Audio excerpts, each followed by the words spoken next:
Hello everyone, मैं अनूप चौधरी स्वागत करता हूं अपने channel study with Anoop Chaudhary में।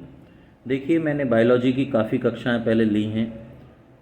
हम कई पार्ट उसके करा चुके हैं, तो अब अंतिम चरण चल रहा है इसका बायोलॉजी का। एक लास्ट चरण है विज्ञान की कुछ प्रमुख शाखाएं, जो मैं आपको वो करवाए देता हूं। और ग्रुप बी में इसका काफ़ी ज़्यादा योगदान रहेगा, ताकि जिससे आप ग्रुप बी की जो डेट है वो घोषित कर दी गई है। लगभग जो टेंटेटिव है वो 17 अगस्त से सुना जा रहा है। 17 अगस्त से एग्ज़ाम शुरू हो जाएंगे, लेकिन प्रभावी तभी माना जाए जब एक फ़िक्स डेट घोषित कर दी जाए। ठीक, तो देखिए, बायोलॉजी में विज्ञान की कुछ प्रमुख शाखाएं मैं आपको बता रहा हूँ। एनाटॉमी। एनाटॉमी जो शाखा है, क्या है इसमें एनाटॉमी में? ये जीव विज्ञान की वह शाखा है जिसमें शरीर की आंतरिक संरचना का अध्ययन किया जाता है। आंतरिक संरचना का मतलब होता है जो हमारी बॉडी के आंतरिक पार्ट्स हैं, यानी कि उनका अध्ययन जहाँ किया जाएगा, जैसे लीवर है, फेफड़े है, हृदय है, तो उसे एनाटॉमी कहा जाएगा। नेक्स्ट है एंथ्रोपोलॉजी। एंथ्रोपोलॉजी में क्या होता है? इसमें मानव के विकास, उसके रीति रिवाज, मानव का इतिहास, उसकी परंपराओं से संबंधित विषय का अध्ययन किया जाता है। Next astrology. एस्ट्रोलॉजी क्या है? यह विज्ञान मानव के जीवन पर विभिन्न नक्षत्रों के प्रभावों का अध्ययन करता है। इसे ज्योतिष शास्त्र भी कहा जाता है। देखिए, अगर आप ज्योतिष शास्त्र में विश्वास करते हैं तो एस्ट्रोलॉजी में ही एस्ट्रोलॉजी को ही ज्योतिष शास्त्र कहा जाता है। अंग्रेजी में एस्ट्रोलॉजी और हिंदी में ज्योतिष शास्त्र कहा जाता है। नेक्स्ट है एस्ट्रोनॉमी। एस्ट्रोनॉमी क्या है? इसके अंतर्गत खगोलीय पिंडों का अध्ययन किया जाता है। इसके अंतर्गत क्या किया जाता है? खगोलीय पिंडों का अध्ययन किया जाता है। Next ceramics. सिरेमिक्स क्या है? मिट्टी से बने बर्तनों का अध्ययन किया जाता है इसके अंदर, यानी कि जो बर्तन मिट्टी से बनाए जाते हैं उनका अंदर विज्ञान की सिरेमिक्स शाखा के अंतर्गत किया जाता है। Next chemotherapy. कीमोथेरेपी इसके अंतर्गत रासायनिक यौगिकों से उपचार किया जाता है, यानी कि जो रासायनिक यौगिक होते हैं इन्हें दिया जाता है। कीमोथेरेपी उसे कहते हैं। कीमोथेरेपी अधिकांश ट्यूमर, जैसे कैंसर ट्यूमर है, कोई और ट्यूमर है, उसमें काम आती है। Next cosmology. इसमें समस्त ब्रह्मांड का अध्ययन किया जाता है। पूरा जो ब्रह्मांड है उसका अध्ययन कॉस्मोलॉजी में किया जाता है। नेक्स्ट है क्रायोजेनिक्स।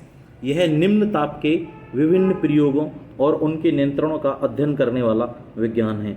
यानी कि इसमें क्या है? क्रायोजेनिक्स, इसका मतलब क्या है? ये निम्न ताप के विभिन्न प्रयोगों, यानी कि जो कम ताप है उस पर जो प्रयोग किए जाते हैं उनका नियंत्रण, प्रयोग और उनके नियंत्रण का अध्ययन इसमें किया जाता है। Next ecology. यह विज्ञान वनस्पतियों और प्राणियों के पर्यावरण या प्रकृति से संबंधों का अध्ययन करता है। क्या करता है इकोलॉजी? यह विज्ञान वनस्पतियों तथा प्राणियों के पर्यावरण या प्रकृति से संबंधों का अध्ययन करता है। Next entomology. इसमें कीट पतंगों का अध्ययन किया जाता है।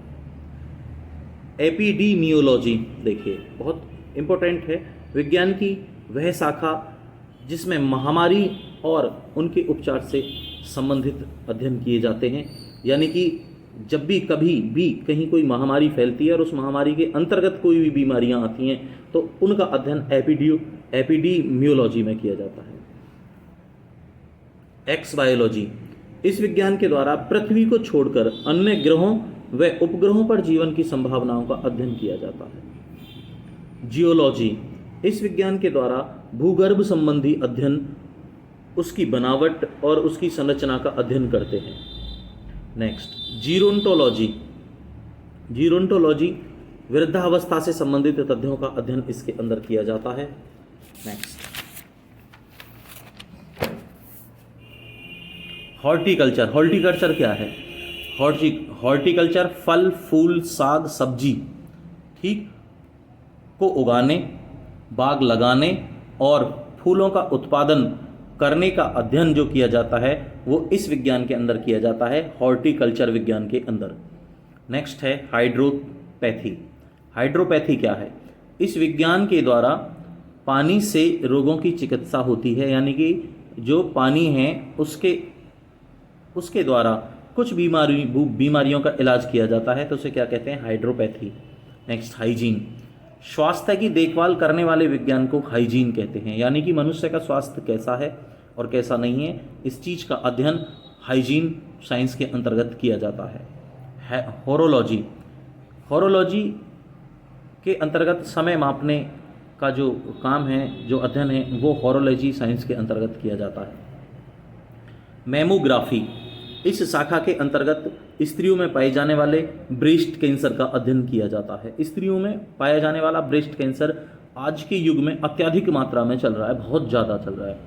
नेक्स्ट, न्यूरोलॉजी, इसमें मानव शरीर की नाड़ियों या तंत्रिकाओं का अध्ययन और उपचार किया जाता है, यानी कि नसों का। ठीक।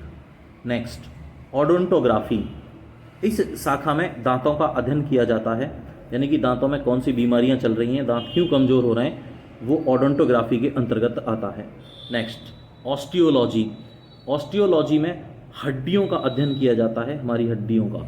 ठीक, बॉडी की जितनी भी हड्डियां होती हैं उनका अध्ययन ऑस्टियोलॉजी में किया जाता है। नेक्स्ट, सिस्मोलॉजी, इस विज्ञान की इस शाखा में भूकंपों का अध्ययन किया जाता है, और ये सिस्मोलॉजी के तहत ही हम ये बता पाते हैं, जो हमारे साइंटिस्ट लोग हैं वो पहले तब बता पाते हैं वो इस चीज़ को, इसका अध्ययन चलता है कि भूकंप आने वाला है, इसीलिए वो बता देते हैं काफ़ी पहले। एस्थेटिक्स, इस शास्त्र के अंतर्गत सौंदर्य शास्त्र का अध्ययन किया जाता है, यानी कि ये जो शास्त्र है, ये शास्त्र जो है ये सौंदर्य, इसमें जितनी भी सुंदरताएं हैं उनका अध्ययन किया जाता है। नेक्स्ट, एग्रोस्टोलॉजी, एग्रोस्टोलॉजी में घासों से संबंधित अध्ययन किए जाते हैं, यानी कि घासें कितने प्रकार की होती हैं, किस तरीके में उन्हें उगाया जाता है, कहाँ पर किस घास को लगाया जाना है, उसको एग्रोस्टोलॉजी कहा जाता है। नेक्स्ट, एपिग्राफी, इस शाखा के अंतर्गत शिलालेखों संबंधी ज्ञान का अध्ययन किया जाता है। एपिग्राफी, शिलालेख मतलब क्या है, शिलालेख संबंधी ज्ञान, यानी कि शिलालेखों पर जो भाषा लिखी हुई होती है उस भाषा को इसके अंतर्गत पढ़ा जाता है एपिग्राफी के द्वारा। एथनोग्राफी, इस शाखा के अंतर्गत मानव जाति का अध्ययन किया जाता है। नेक्स्ट, ईथोलॉजी, इस शाखा के अंतर्गत प्राणियों के आचार तथा व्यवहार का अध्ययन किया जाता है। इसका मतलब क्या है, प्राणियों के आचार मतलब उनकी कंडीशन क्या है, सिचुएशन क्या है, वो किस टाइप के व्यक्ति हैं और उनका व्यवहार कैसा है, इस चीज़ का अध्ययन किया जाता है। नेक्स्ट, हीलियोथेरेपी, सूर्य के प्रकाश से चिकित्सा करने की क्रिया को हीलियोथेरेपी कहा जाता है, यानी कि धूप से जो इलाज किया जाता है। ठीक। नेक्स्ट, फाइकोलॉजी, फाइकोलॉजी, इस शाखा के अंतर्गत शैवालों का अध्ययन किया जाता है। नेक्स्ट, हिप्नोलॉजी, हिप्नोलॉजी में नींद का अध्ययन किया जाता है कि किस व्यक्ति को नींद क्यों नहीं आ रही है या इसे अधिक नींद क्यों आ रही है। और एक नेक्स्ट है ओनिरोलॉजी, ओनिरोलॉजी में स्वप्नों का अध्ययन किया जाता है कि इस व्यक्ति को किस प्रकार के स्वप्न दिखाई दे रहे हैं। तो बेटा ये थी विज्ञान यानी कि जीव विज्ञान हमारी। इसके बाद आपकी भौतिक विज्ञान चलाई जाएगी और शायद कल से या परसों से ही स्टार्ट कर दी जाएगी भौतिक विज्ञान। और उसके बाद जैसे ही ये थ्योरी कंप्लीट हो जाएगी, हैंड राइट्स नोट्स, मैं उसके बाद आपको कुछ प्रैक्टिस सेट भी करवाऊँगा। ठीक है, तो आप ध्यान से पढ़िए और सफल हो जाइए। धन्यवाद।